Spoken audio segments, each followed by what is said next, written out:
Happy Friday, friends.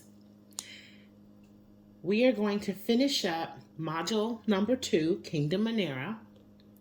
This is part 3. Let's begin on page 53, Classification in Kingdom Manera. Now that we have discussed aspects that are common to many of the organisms in Kingdom Manera, it is time to start talking about the differences between individual members. To do this, we will discuss how to classify bacteria.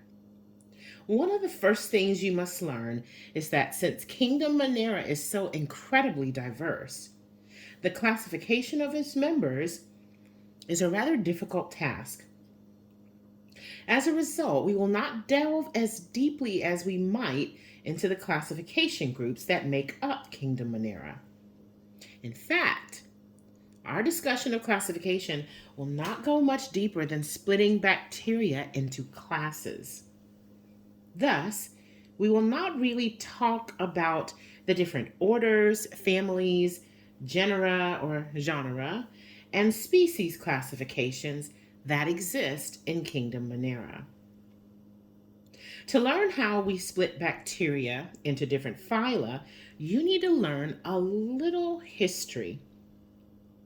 In the late 1800s, a Danish physician named Hans Christian Gram was studying bacteria.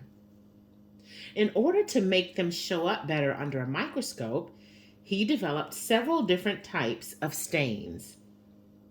In experiment 1.2, you should have stained the sample you took from your cheek in order to make your cheek cells show up better under the microscope.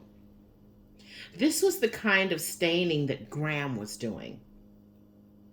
He noticed that after a multi-step staining procedure, later called the Gram stain, certain bacteria looked blue when viewed under the microscope, whereas others looked red, as shown in the figure below.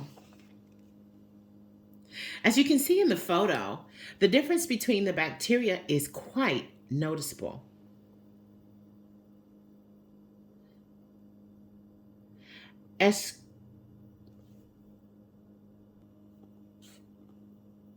The Escherichia coli, a species you will learn about in a moment, are clearly pinkish red, while the members of genus Streptococcus, you should recognize them as one of the standard colony types shown in figure 2.7, are clearly blue. This is now used as a means of classifying bacteria. Gram-negative bacteria are the ones that look red after the Gram stain, while Gram-positive bacteria are the ones that look blue following the Gram stain. Now, please realize that at first, this classification was completely arbitrary. Scientists had no idea what was causing some bacteria to be red and others to be blue. They just assumed that there was some fundamental aspect of the bacteria that caused them to react with the Gram stain in a certain way. Thus, they assumed that this would be a way of classifying bacteria. Well, it turns out that they were right. The difference in reaction to Gram stain is caused by differences in the cell walls of these bacteria. Although those differences are a bit too detailed to go into this course, we can say that bacteria which are Gram-positive have cell walls which retain the Gram stain so that it stays in the cell. Gram-negative bacteria, however, have cell walls that do not retain the Gram stain. As a result, the stain leaves those cells, allowing a red stain added at the end of the procedure to take its place. The first way we separate the organisms in Kingdom Manera, then, is by their cell walls. If a bacterium has a cell wall that doesn't retain the Gram stain, making it Gram-negative, it belongs to phylum Gracilicutes. Let's say that again. Gracilicutes. If a bacterium has a cell wall that retains the gram stain, making it gram positive, the bacterium belongs to phylum Firmicutes. As time has gone on, we've determined two other ways to classify bacteria. Some bacteria have no cell walls at all. We put these bacteria into phylum Tenericutes. Finally, some bacteria possess cell walls, but the compounds which form these walls are rather different from the compounds that form the cell walls of gram-positive and gram-negative bacteria. Thus, we give them a separate phylum called Mendoscutes. Mendoscutes. Does it help you to know that even I have a hard time pronouncing some of these scientific Latin words or Greek words? Mendoscutes. You'll get it. So you do need to be a bit familiar with these phyla. So please complete the following on your own problems to make sure you understand each phylum and its characteristics. Classes in Kingdom Monera. Remember our mnemonic. King Philip cried out, "For goodness sake!" Now that we have the phyla in Kingdom Monera, it's time to separate them into individual classes. Phylum Gracilicutes, gram-negative bacteria, has 3 classes. We separate members of this phylum based on how they obtain their food. The first class, Scotobacteria, is composed of the non-photosynthetic bacteria. The bacterium that causes Lyme disease, Borrelia burgdorferi. That's another fun one, isn't it? Borrelia burgdorferi. I got it. It's a member of this class. In fact, many pathogenic bacteria can be found here. The second class, Anoxophotobacteria, is composed of photosynthetic bacteria that do not produce oxygen. Typically, these bacteria live in the sediments of lakes or rivers. The last class, Oxyphotobacteria, is made up of photosynthetic bacteria that produce oxygen. The most common example of this class is the blue-green algae, known as cyanobacteria, that you see floating on the top of stagnant ponds.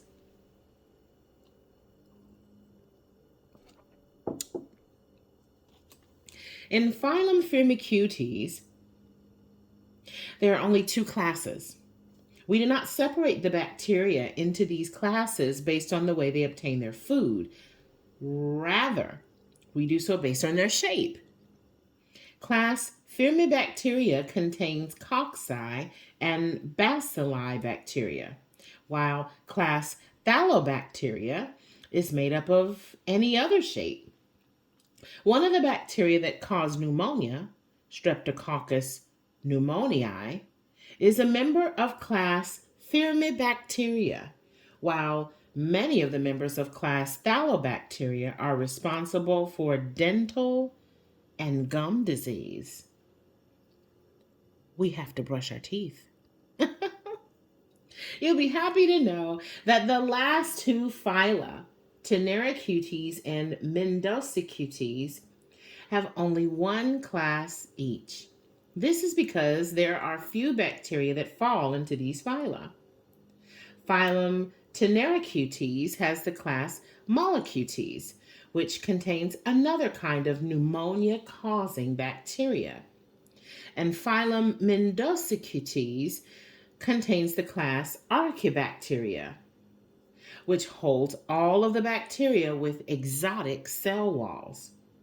These exotic cell walls allow members of class Archaebacteria to live in rather odd locations, such as deep ocean hydrothermal vents or incredibly brackish seas like the Great Salt Lake.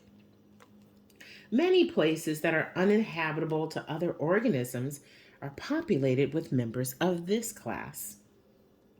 Now, working through this classification scheme might have been a little tedious, but it is important for you to get an overview of the different types of bacteria that exist. The classification scheme, as we have discussed it, is summarized in Table 2.1. Please spend a few minutes looking at Table 2.1 so that you can learn this classification system. On the test, you'll be expected to classify bacteria given only their characteristics. Thus, you will have to commit this information to memory. To help you do this, the On Your Own question below asks you to use Table 2.1 as a guide in constructing your own biological key for the classification of bacteria. Making a biological key can be difficult when you've not done it before. If you have trouble answering the question, read the beginning of the answer so that you can get an idea of where to start.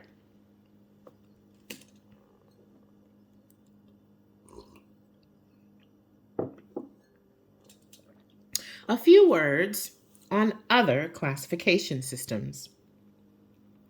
As we mentioned in the first module of this course, there is controversy surrounding the classification system that biologists should use. We have settled on the 5-kingdom classification system. So we have discussed bacteria in the context of that classification system. However, there are other views of classification, and much of the controversy between those views centers on members of Kingdom Monera. As we mentioned in module number 1, there is a 3-domain approach to biological classification that splits Kingdom Monera into 2 domains, archaea and bacteria. Thus, if you happen to run across the 3-domain approach to biological classification, you will not find Kingdom Monera. Instead, you will find that most of the members in domain archaea can be found in what we have called phylum Mendocicutes, class Archaebacteria. Most of the rest of what we call Kingdom Monera is placed in domain bacteria. Since there is so much controversy surrounding the classification of prokaryotic organisms, it shouldn't surprise you that some have wanted to compromise between the 3-domain approach and the 5-kingdom system. Thus, some biologists have proposed a 6-kingdom system. This system retains kingdoms Protista, fungi, plantae, and animalia, and it splits Kingdom Monera into 2 separate kingdoms, Archaebacteria and Eubacteria. You can probably guess how this classification scheme works. Most of the organisms that we've placed in phylum Mendocicutes, class Archaebacteria, are put into Kingdom Archaebacteria, while most of the rest are placed in Kingdom Eubacteria.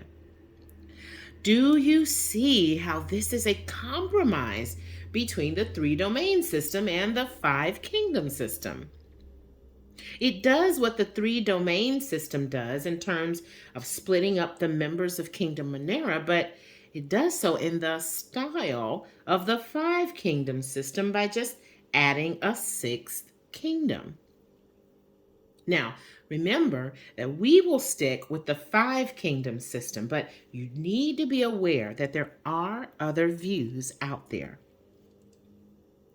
Specific bacteria.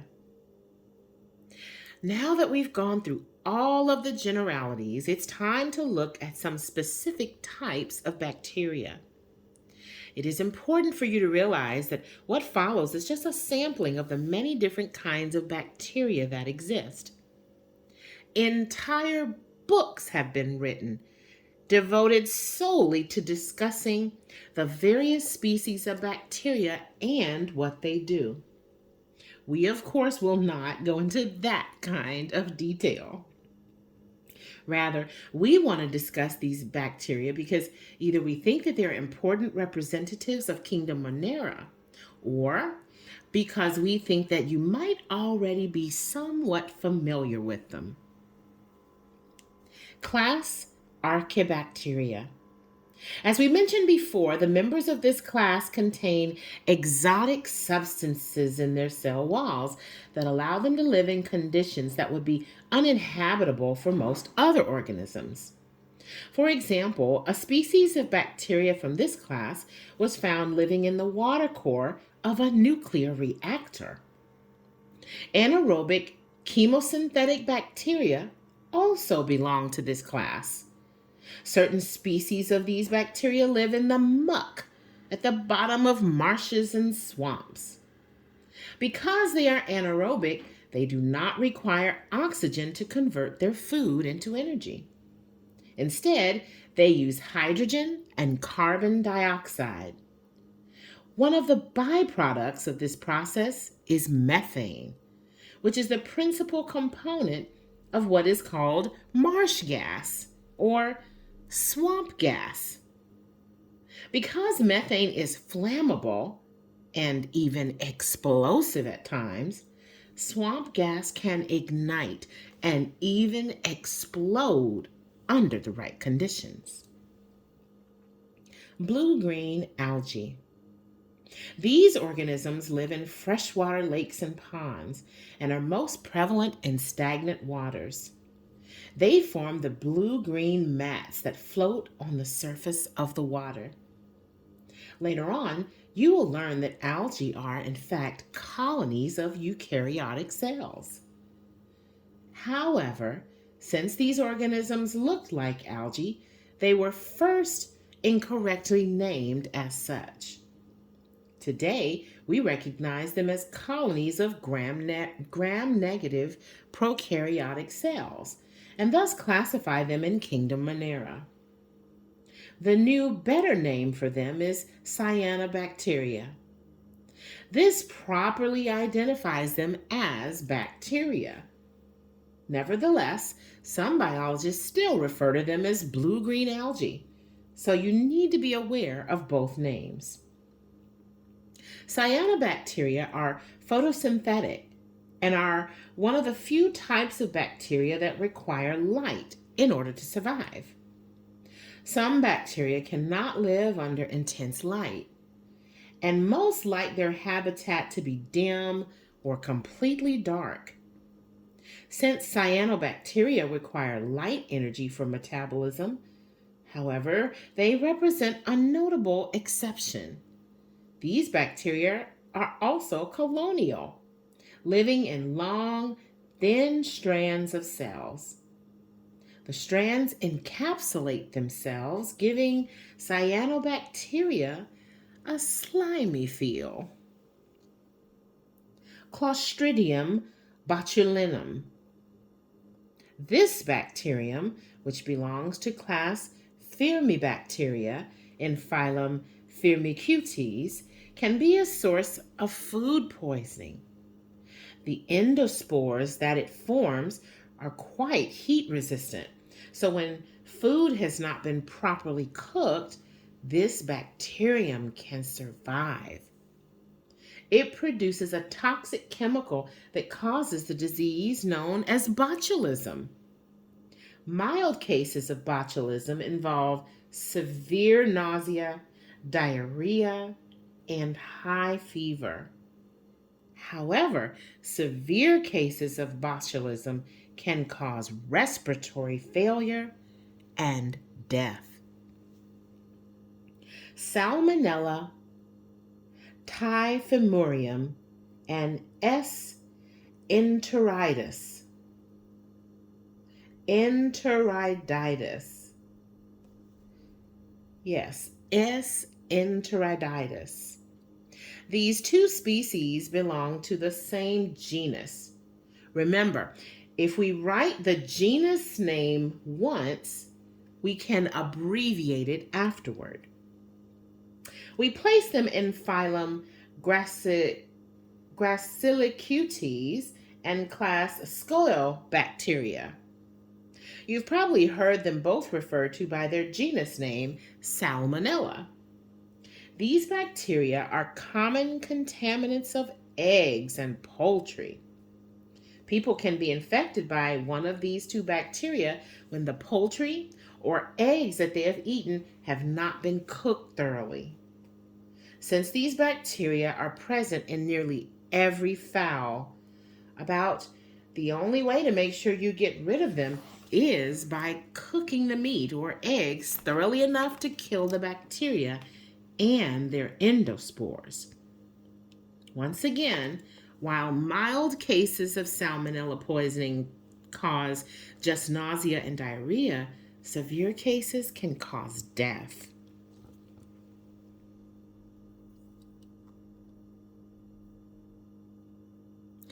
Escherichia coli. Escherichia coli. This species also belongs in phylum Gracilicutes and class Scolobacteria. It is a very common bacterium living in your gut. In fact, that's how it gets its species name as coli. As coli refers to the colon, which is a part of your gut. One of the byproducts of E. coli's metabolism is vitamin K, a substance your body needs. It also secretes a chemical that helps your body digest fat. In addition, its activities in your gut actually keep foodborne pathogenic bacteria from colonizing there. Thus, the presence of this bacterium in your gut keeps out other pathogenic bacteria. Although the E. coli bacterium found in your gut is non-pathogenic, there are pathogenic forms of E. coli. If you are infected with pathogenic E. coli, it can give you severe diarrhea. Infants infected with such E. coli can actually die of dehydration due to the diarrhea. In some developing countries, this is the leading cause of infant death. Now, wait a minute. How can there be both pathogenic and non-pathogenic E. coli? They are all the same species. Well, when bacteria develop in different habitats, they can develop different traits. We will discuss this more in a later module. For right now, you just have to realize that the traits one organism has might be different from the traits of another organism from the same species if these organisms developed in different habitats. As a result, not all E. coli are the same. When two organisms from the same species have markedly different traits, we say that they are from two different strains. Strains, organisms from the same species that have markedly different traits. We will learn in a later module why strains develop. For right now, just realize that there can be many strains of bacterial species. The differences between these strains can be so extreme that one strain is beneficial while another strain is pathogenic. Conditions for bacterial growth. Even though bacteria are hardy creatures and can survive in a lot of habitats, there are still some conditions that must be present in order for populations of bacteria to grow. These are 1. Moisture. Almost all bacteria require some moisture to grow. It is important to note, however, that the capsules, which some bacteria will form, will protect them during periods of dryness.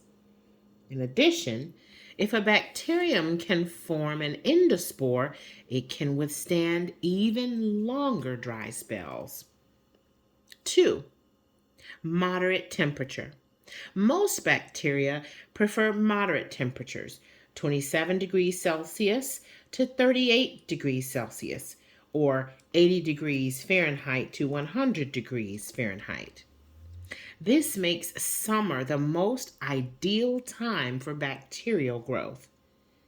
Once again, it's worth noting that many bacteria, especially those from class Archaeobacteria, can survive in quite extreme temperatures.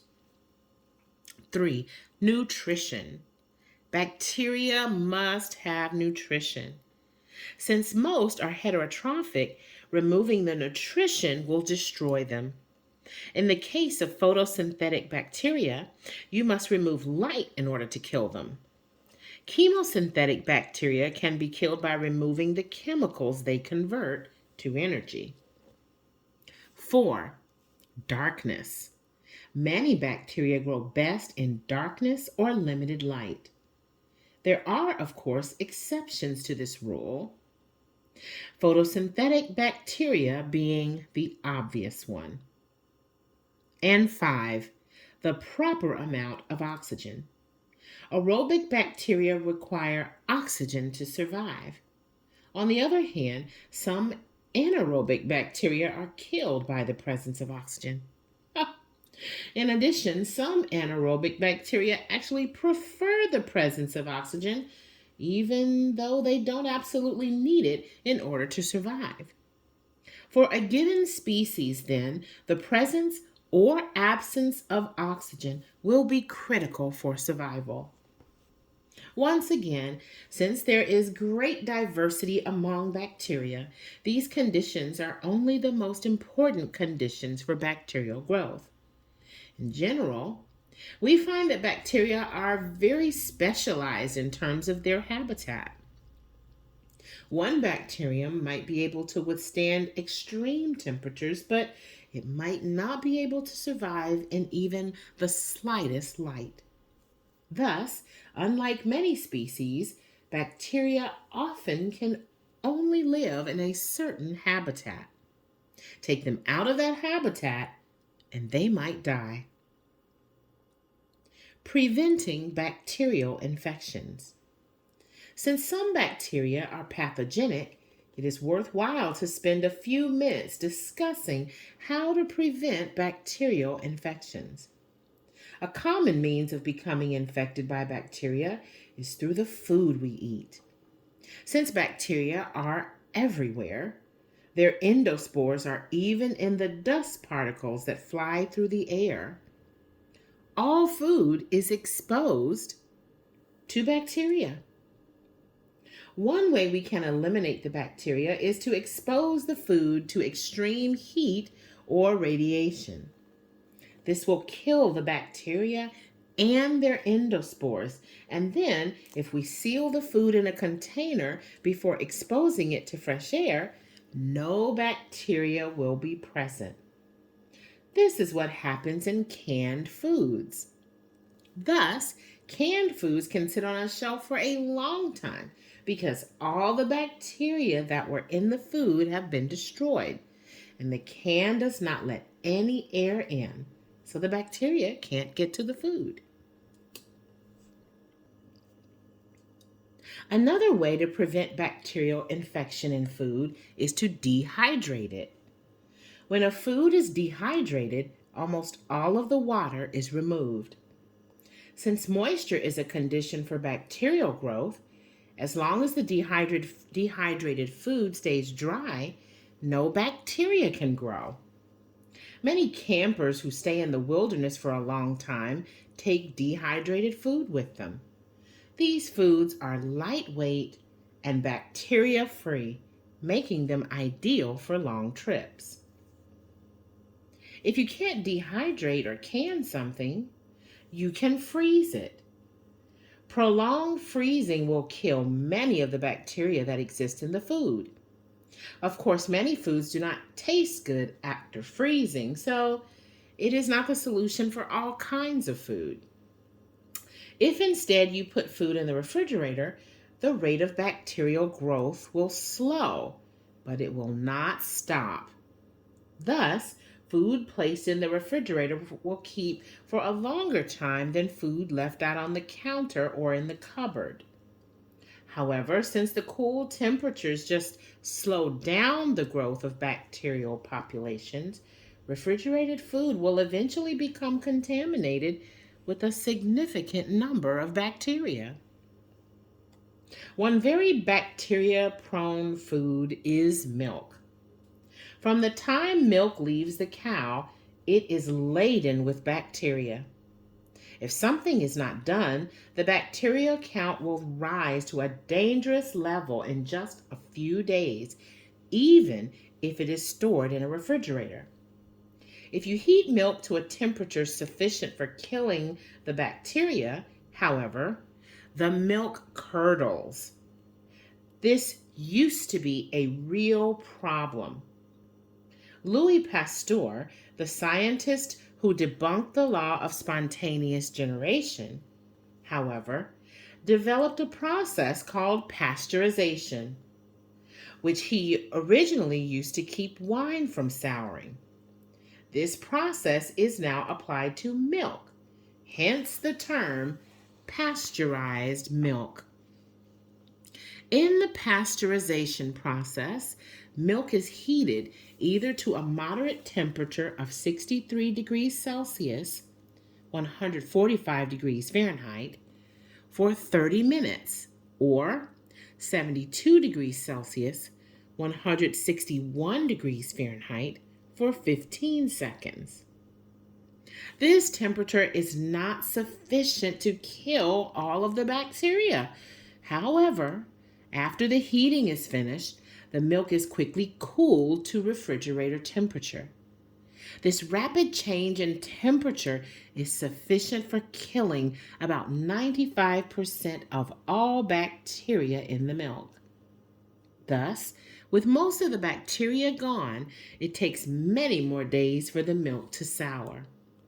Still, exposure to air will allow bacteria back into the milk, so it should be covered and refrigerated at all times. Take a look at the microscopic world. Even though we have come to the end of the second module, we are not done with the microscopic world. In the next module, we will look into the tiny world of Kingdom Protista. To give you an introduction into this world, as well as to let you see some live bacteria like those that we have been studying, perform the following experiment. If you do not have a microscope, you should still spend some time looking over the pictures shown in the experiment instructions. This will give you some idea of what kinds of microorganisms exist. And that's the end of Module 2. See you next time for Module 3. Bye-bye now.